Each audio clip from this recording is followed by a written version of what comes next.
बिहार में एसआईआर के सफल संचालन के बाद आयोग ने देश के सभी 36 मुख्य निर्वाचन अधिकारियों के साथ 2 महत्वपूर्ण सम्मेलन आयोजित किए। इन बैठकों में एसआईआर से संबंधित अनुभवों, तकनीकी प्रगति और भविष्य की दिशा निर्देशों पर भी व्यापक चर्चा की गई। पिछले एसआईआर की मतदाता सूची से मैनुअल भी और तकनीकी तरीके से भी दोनों स्तरों पर मिलान का कार्य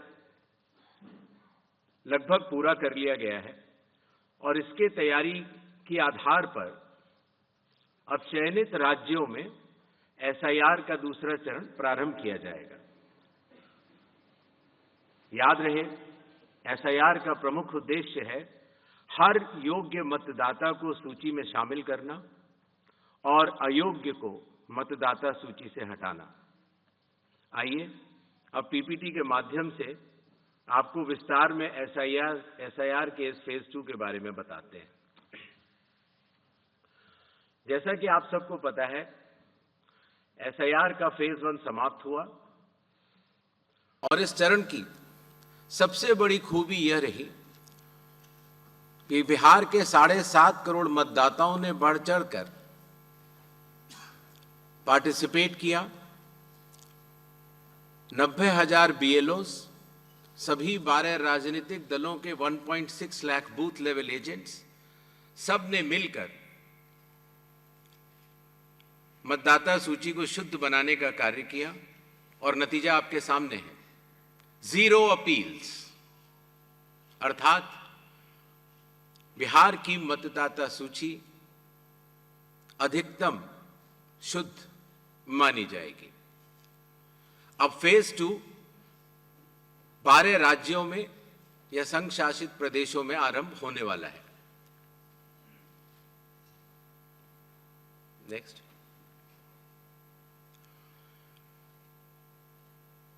किसी भी मतदाता के लिए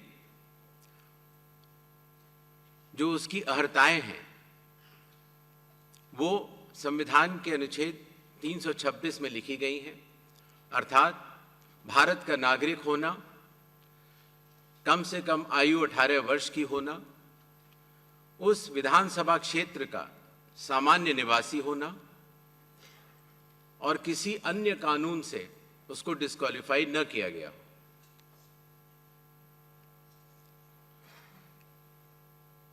एसआईआर की आवश्यकता के बारे में काफी चर्चा हो चुकी है, लेकिन फिर भी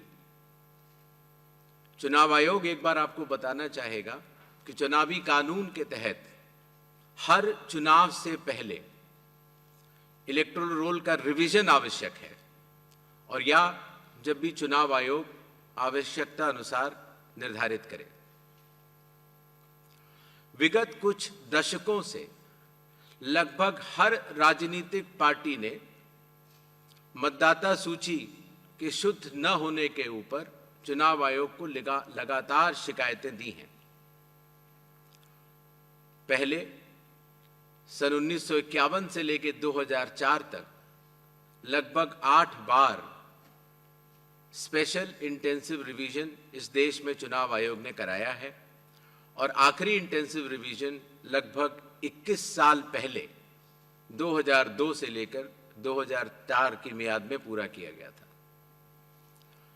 इस लंबे दौर में, 2 दशकों से भी अधिक लंबे दौर में, मतदाता सूची में कई परिवर्तन आवश्यक हो जाते हैं, जैसे कि भारत की विकास गाथा के साथ साथ लोगों का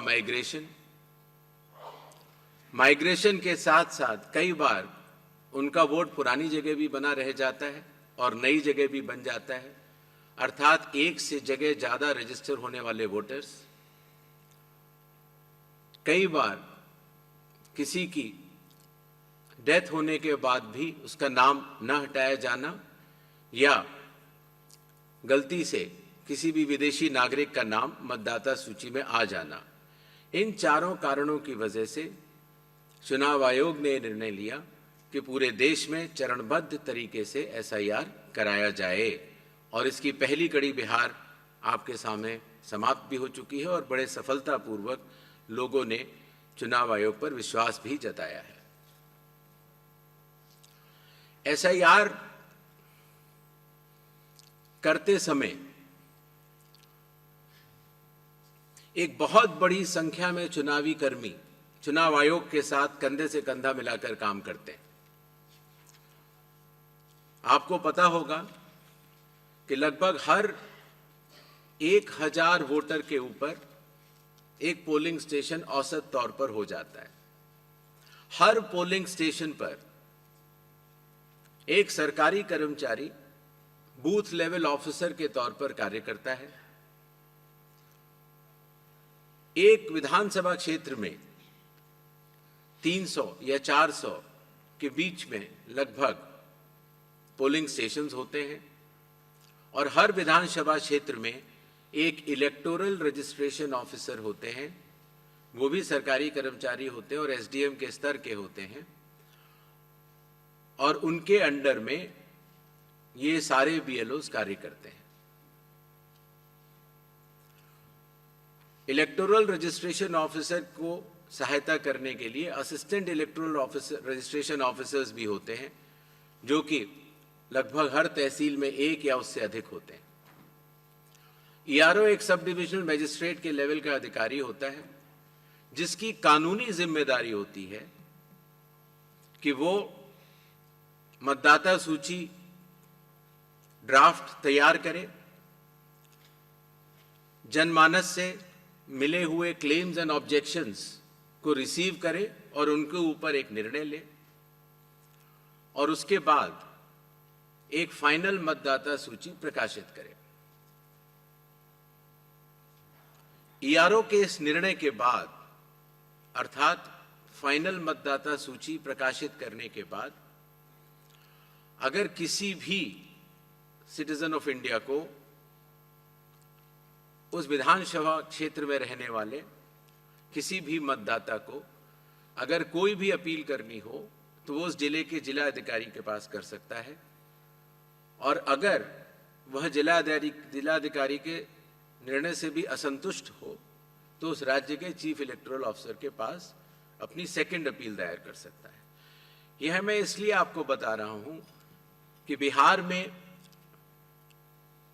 सभी राजनीतिक दलों के साथ मिलकर जब एसआईआर हुआ, उसके बाद जो जिला मजिस्ट्रेट्स के पास अपील आई 38 जिलों में वह 0 थी। अर्थात ईआरओ और इलेक्टर्स ने मिलकर और बूथ लेवल एजेंट्स ने मिलकर बहुत ही अच्छा काम किया।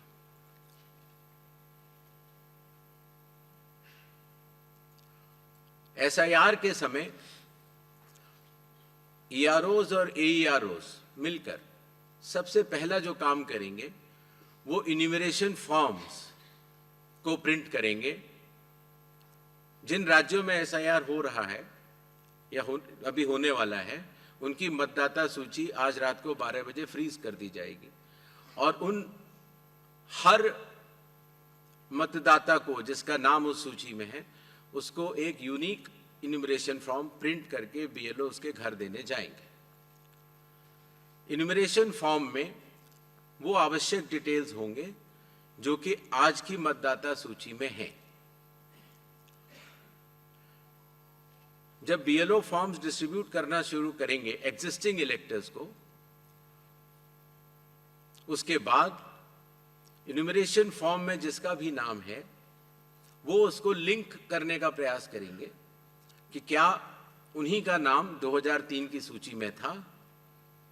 अगर था तो उनको कोई भी कागज और नहीं देने होंगे। इसी तरीके से अगर उनका नाम स्वयं नहीं था और उनके पिताजी या माताजी का नाम था तो भी उनको कोई और कागज नहीं देने होंगे।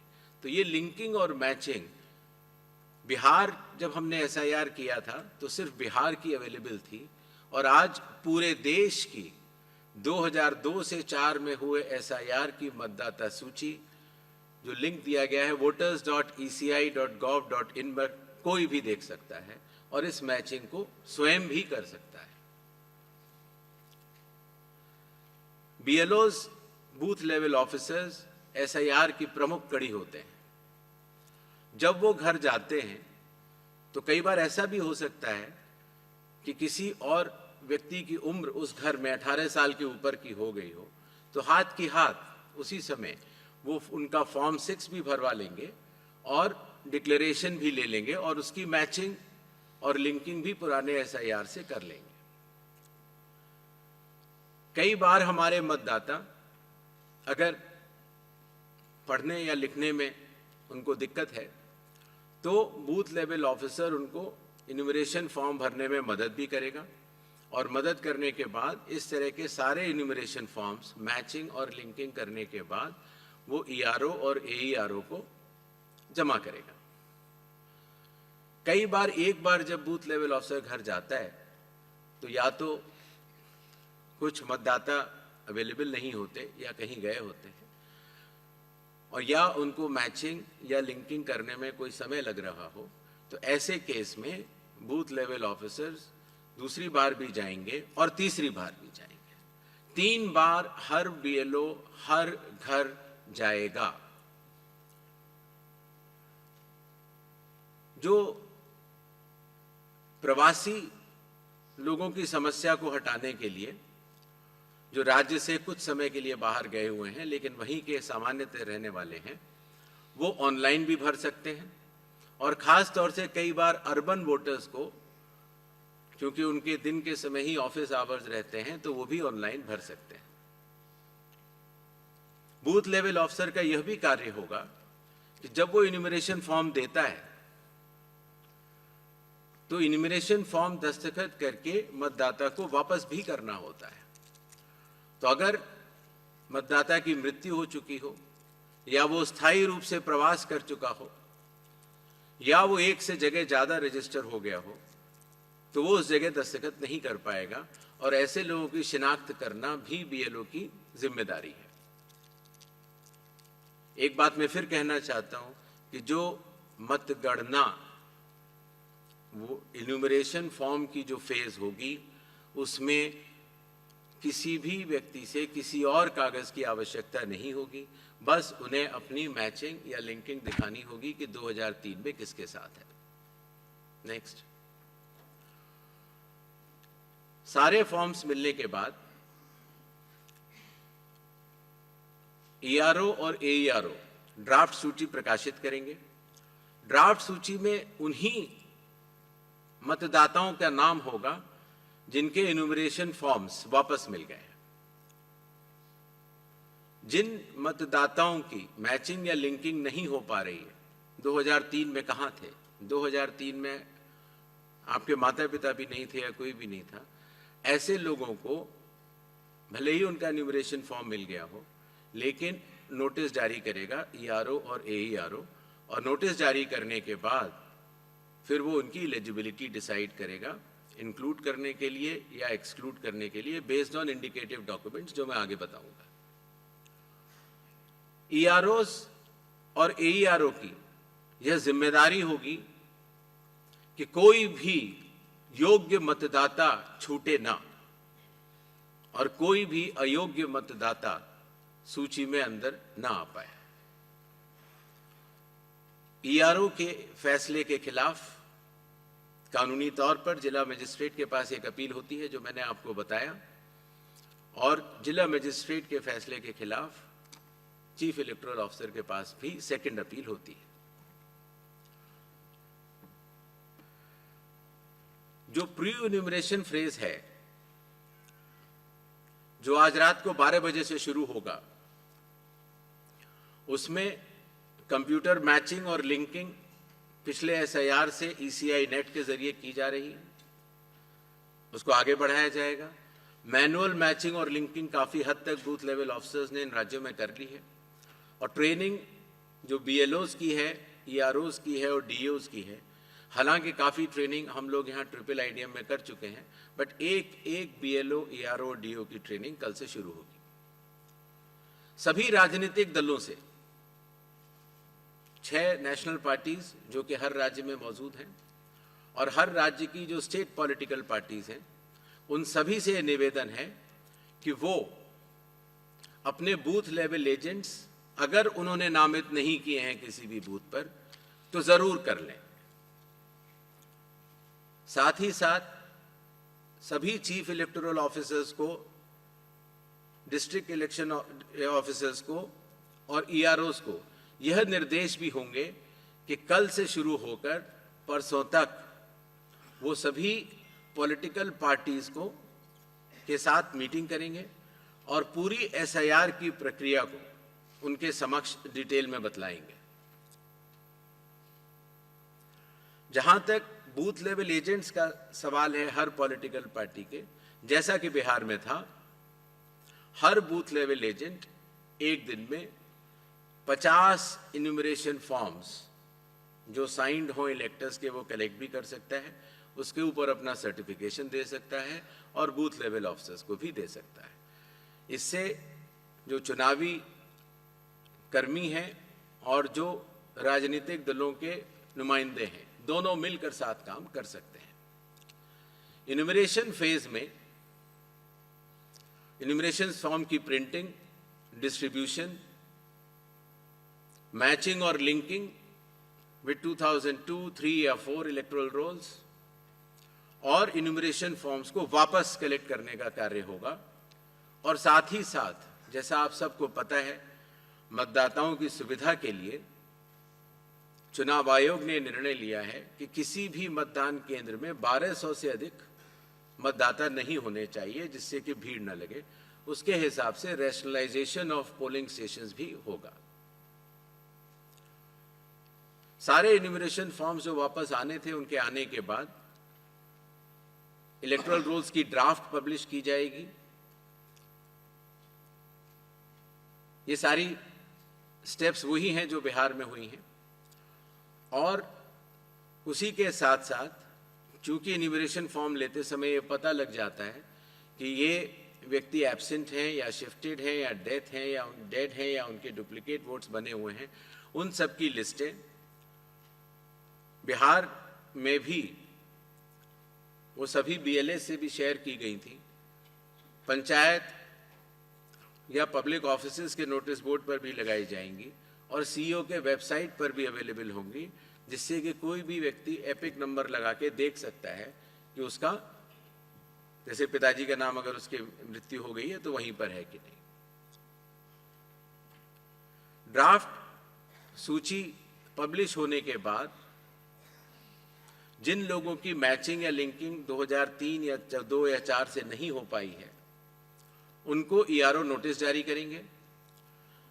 नोटिस के बाद हियरिंग होगी और हियरिंग में जो भी इंडिकेटिव डॉक्यूमेंट्स हैं उनको चेकिंग किया जाएगा और ईआरओ ये भी उनसे पूछेगा कि 2003 में आप कहाँ थे या आपके माताजी पिताजी कहाँ थे, जिससे अगर लिंकिंग नहीं भी हो पाई है तो वो भी कर पाए। साथ ही साथ क्लेम्स एंड ऑब्जेक्शंस का पीरियड भी शुरू हो जाता है। तो किसी व्यक्ति का, योग्य व्यक्ति का अगर नाम छूट गया है तो अपना क्लेम वो जमा कर सकता है इंक्लूजन के लिए, फॉर्म 6 भर सकता है डिक्लेरेशन के साथ, या ऑब्जेक्शंस भी दे सकता है फॉर्म 7 में, या कई बार उसके नाम में अगर गलती हो या किसी और एंट्री में अगर गलती हो तो फॉर्मेट भी दे सकता है। तो ये क्लेम्स एंड ऑब्जेक्शंस रिसीव का पीरियड होता है जो कि किया जाएगा, बिहार में भी किया गया था, और उसके ऊपर ईआरओज अपना निर्णय लेंगे। ये कार्य पूर्ण होने के बाद फाइनल रूल्स पब्लिश होंगे और उसके बाद 15 दिन का समय जिला मजिस्ट्रेट के पास फर्स्ट अपील देने का और उसके बाद सीईओ के पास सेकंड अपील देने का, सभी के पास ये कानूनी मार्ग उपलब्ध होगा।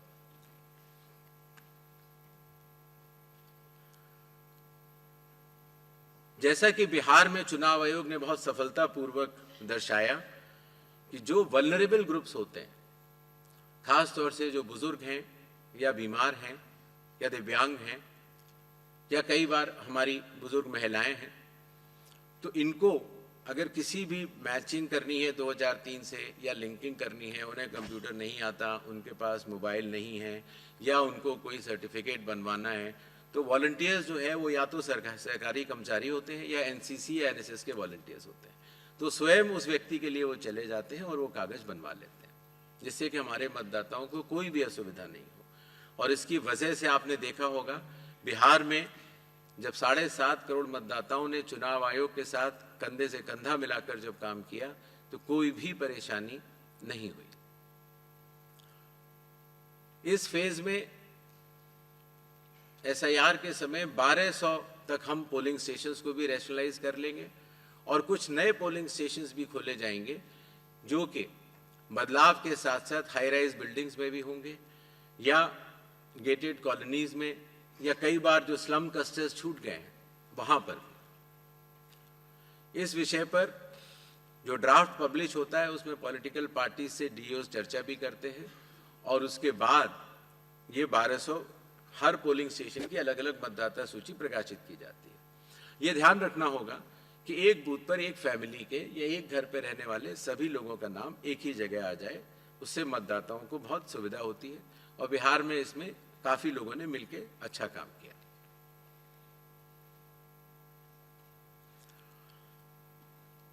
जो बिहार का एसआईआर हम लोगों ने कराया उससे चुनाव आयोग को ये भी समझ में आया कि इन्यूमरेशन फॉर्म में एक छोटा सा परिवर्तन करना आवश्यक है। अर्थात जहां रेड बॉक्स आप देख रहे हैं वहां डिटेल्स ऑफ प्रीवियस एसआईआर है। अर्थात 2003 में अगर आप स्वयं थे तो उसके डिटेल्स भर दें या 2003 में आपके पिताजी या चाचा या कोई भी उस जनरेशन के थे उनका भर दें, जिससे कि मिलान सरल हो जाए।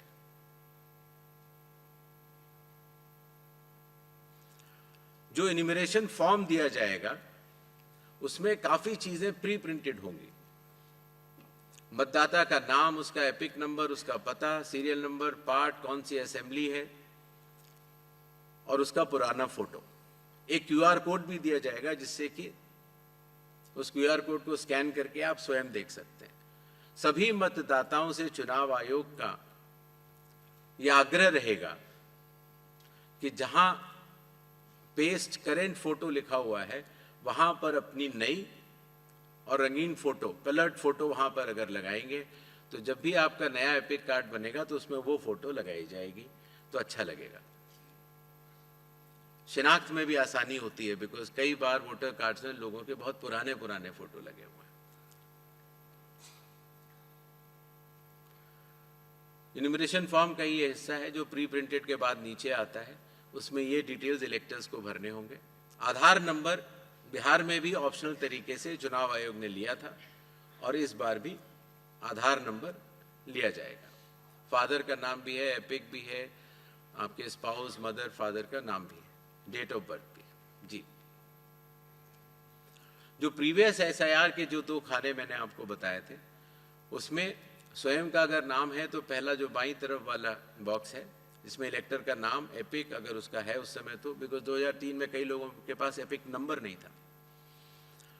रिलेटिव का नाम, कई बार फादर का नाम होता है और रिलेशनशिप तो वहां पर फादर होगा।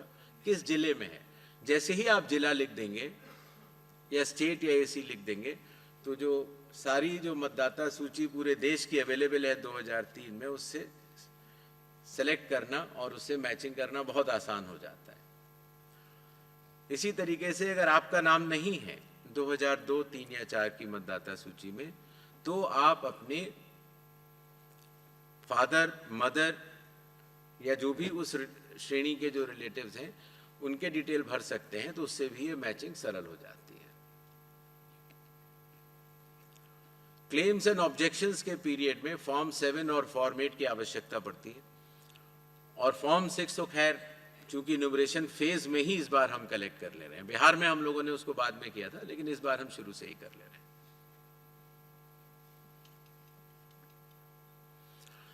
जो लिस्ट ऑफ इंडिकेटिव डॉक्यूमेंट्स हैं, जिन लोगों का 2002, 3 या 4 की मतदाता सूची से मिलान हो चुका है उन्हें कोई भी डॉक्यूमेंट देने की आवश्यकता नहीं है और जिन लोगों का मिलान नहीं हो पाया वो संख्या काफी कम रह जाती है।